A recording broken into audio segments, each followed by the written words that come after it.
박수 좀 더 시게 쳐주시겠어요?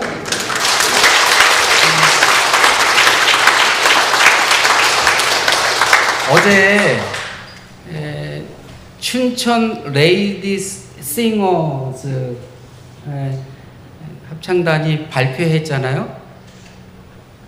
어마무시한 성암교회 교우들의 등장. 7명, 20명 합창단원에 7명이 등장하면은 3분의 1이잖아요. 그죠? 어제 잘하셨어요. 그래서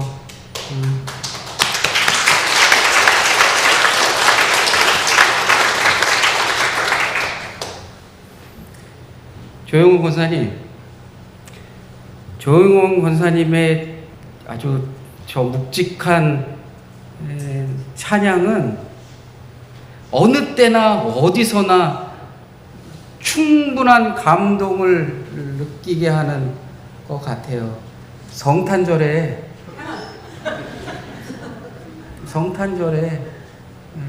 우리 교우들을 위한 것도 한 곡 부탁을 드려요.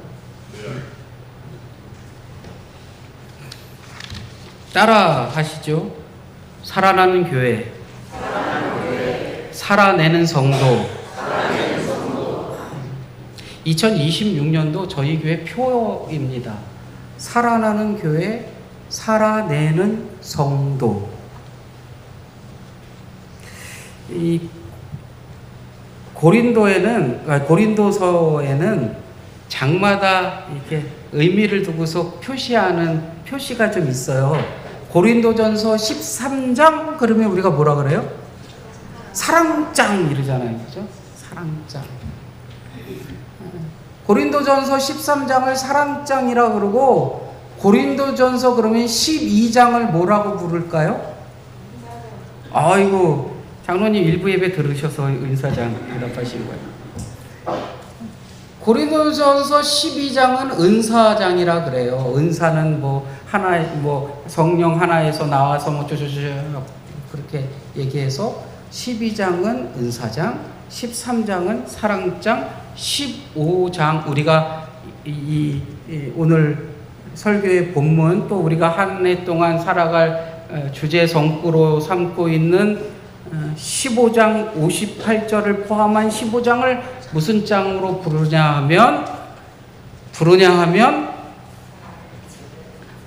하면 장로님 해야죠. 15장을 뭐라고 부르냐 하면 부활장이라고 불러요. 그런데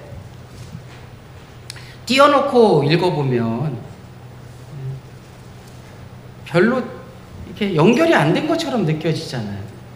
그런데 고린도전서 12장에 은사를 쫙 얘기해요. 이 모든 일은 같은 한 성령이 행하사 각 사람에게 나눠주는 것이다. 은사가 누가 나눠주는 거예요? 성령이 나눠준다는 거예요. 그러면 은사의 진짜 본적은 뭘까? 내가 이런 은사를 가졌어. 치유의 은사. 그러면 그 치유의 은사로 무엇 하는 거냐면 누군가를 향하여 섬기는 것으로 나아가는 거예요. 그래서 은사는 뭐냐면 공동체를 섬기는 게 은사예요. 여러 가지를 받았을 텐데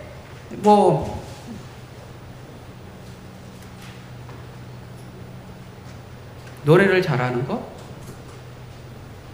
또는 무슨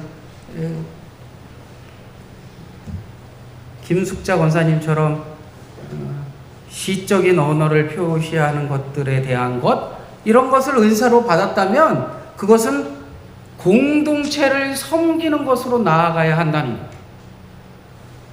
그래서 그 공동체를 섬기는 그 은사를 12장 은사장의 끝절에서 뭐라고 사도 바울이 기록하고 있냐면 이렇게 기록하고 있어요.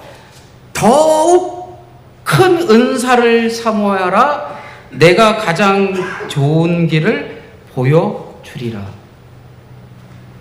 은사에 대해서 쫙 얘기하면서 마지막에 더 큰 은사를 사모하는데 좋은 길을 너희에게 알려줄 텐데 13장에 짜잔 하고 등장하는 게 뭐예요? 사랑이래요. 은사도 무엇으로 드러나야 된다는 거예요? 사랑으로 드러나요. 고린도전서 12장 그 마지막 부분에 내가 가장 좋은 길을 보여주겠다라고 말한 후에 바로 고린도전서 13장 사랑에 대해서 얘기합니다.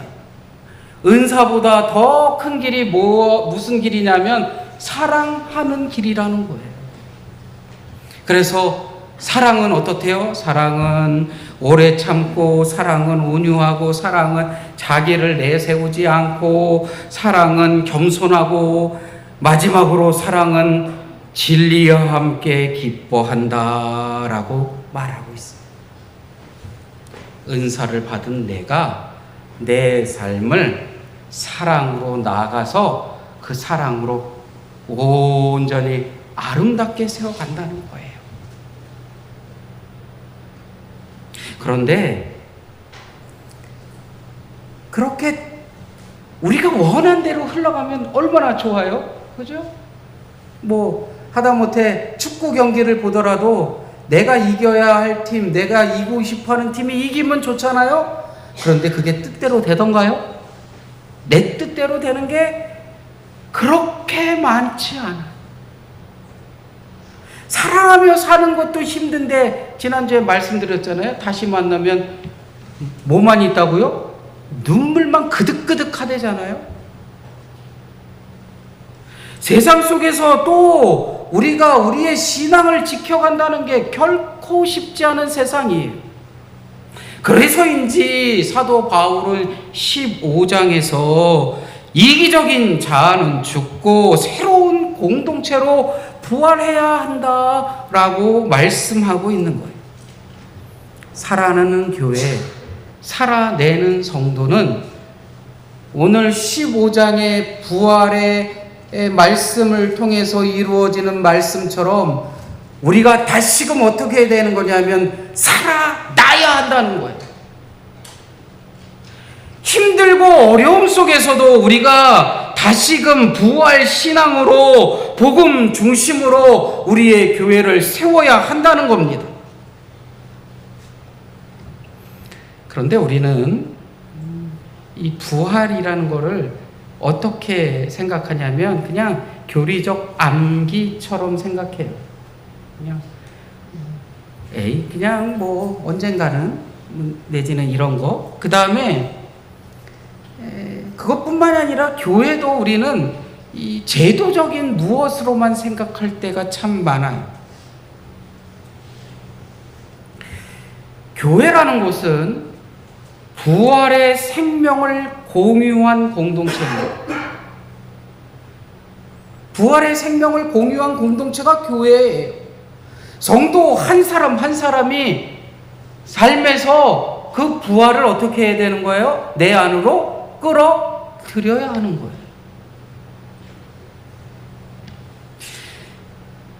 우리가 살아나는 교회, 살아내는 성도라는 주제를 갖는 것은 우리의 신앙을 하나님의 뜻에 부합하여 예수님께서 죽음을 이시고 다시 사신 것처럼 교회도 삶도 신앙도 세상 속에서 그 절망 속에서 다시금 일어서야 한다는 겁니다.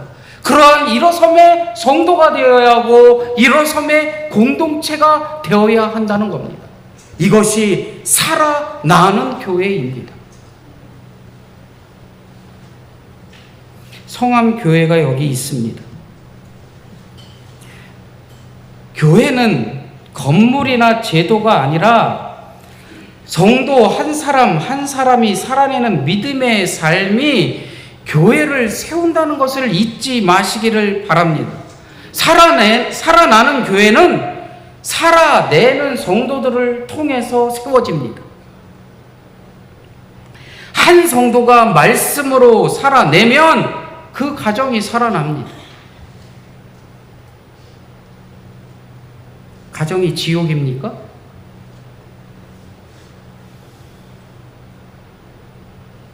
왼수 같은 남편하고 살아서 아이고 이 왼수 하고 있지만 그 가정이 그 왼수라고 말하는 그 사람으로 인하여 살아나기를 원합니다.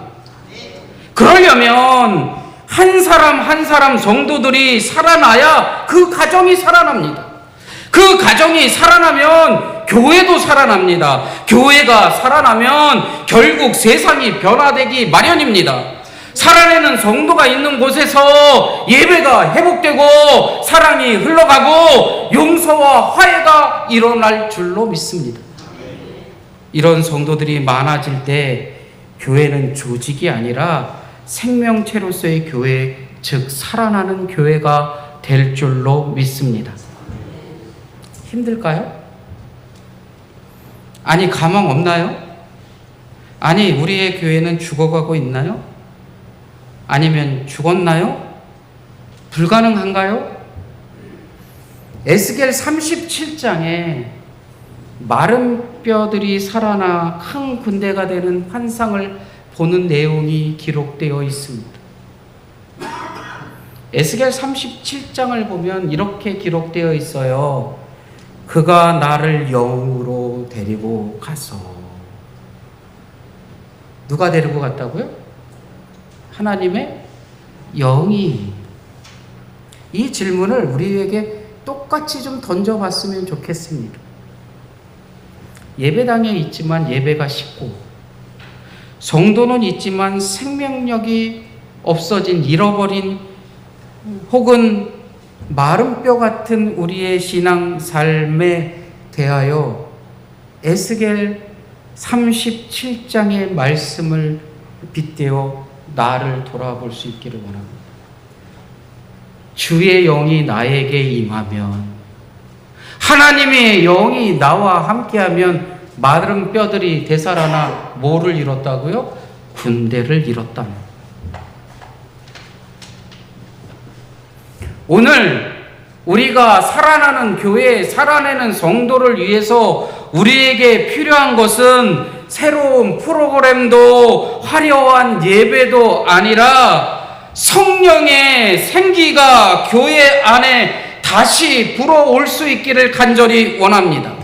성령이 임하면 성도가 살아납니다. 성령이 임하면 예배가 살아납니다. 성령이 임하면 식은 사랑이 회복될 줄로 믿습니다. 우리 안에 성령이 춤출 수 있는 거룩한 성령의 터전이 되기를 간절히 소원합니다. 살아나는 교회는 성령이 숨쉬는 교회입니다. 그러하고 난 후에 바울은 오늘 마지막에 이렇게 말씀합니다. 견고하며 흔들리지 말아라.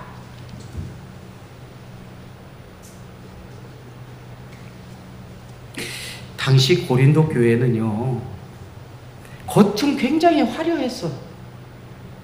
아주 폼 있는 그러한 공동체였습니다. 얼마나 화려했는지 모릅니다. 그런데 외적으로 풍요롭게 보여진 그 고린도 교회에 내적으로는 얼마나 혼란했는지 모릅니다. 폭력, 우울, 피곤이 가득했고요. 거짓 교사들이 들어와서 막 혼탁스럽게 하면서 분열이 일어났습니다. 도덕적 타락이 점점 타락해 가지고 헤어나올 수 없을 정도의 교회가 되었어요. 겉으로는 풍요로워서 보기 좋은 교회가 안으로 들어가서는 타락하고 또 분열하고 또 거짓 가르침이 막 만연해서 교회다운 교회로서의 역할을 감당하지 못하는 고린도 교회가 되었습니다. 그들을 향하여 사도 바울은 이렇게 말합니다. 흔들리지 말아라. 견고히 서라. 그러려면 누구의 영이 필요하다고요? 하나님의 영이 필요하다. 우리는 느낌으로 신앙생활할 때가 얼마나 많습니까? 느낌으로 신앙생활하는 것뿐만이 아니라 느낌으로 교회의 삶도 이렇게 움직여 가고 있잖아요. 그래서 사도 바울은 느낌으로 하지 말라고 주의 영의 움직임 속에 하라고 그렇게 해서 계속 말씀하고 있는 겁니다. 예수님은 우리에게 말씀합니다. 너희는 세상의 빛이다. 너희는 세상의 소금이다. 살아난 성도들이 살아내는 그러한 말씀의 삶을 통해서 교회가 살아난다면 세상 속에서 그 가치가 살아날 것이고, 교인들이 살아난다면 교인들이 성령으로 그 삶을 말씀의 삶으로 살아낸다면 세상 속에서 믿음의 가치는 불타오를 줄로 믿습니다. 살아내는 성도는 직장에서 신앙을 살아낼 것이고, 가정에서 사랑과 용서로 복음을 살아낼 것이며, 이웃에게 섬김과 나눔으로 예수의 삶을 살아낼 줄로 믿습니다. 2026년도 성암교회 성도 여러분, 기쁨으로 나아갈 수 있기를 원합니다. 그것은 살아나는 교회로 성도 한 사람 한 사람이 성령에 이끌려서 살아내는 삶으로 이루어질 수 있으리라 믿습니다. 우리 성암 성도들이 교회를 세워가는 일, 말씀을 붙들고 살아가는 일, 영혼을 품고 기도하는 일, 사랑과 섬김으로 공동체를 일으키는 일, 이 모든 일에 성령과 더불어 함께할 수 있는 믿음의 성도들이 되시기를 바라고, 2026년 성암교회가 살아나는 교회로, 2026년 성암교회 성도들이 살아내는 성도로 힘차게 앞으로 나아가 놀라운 하나님의 거룩한 터전을 이 공동체의 가정에 이룰 수 있기를 간절히 축원합니다. 당회하겠습니다.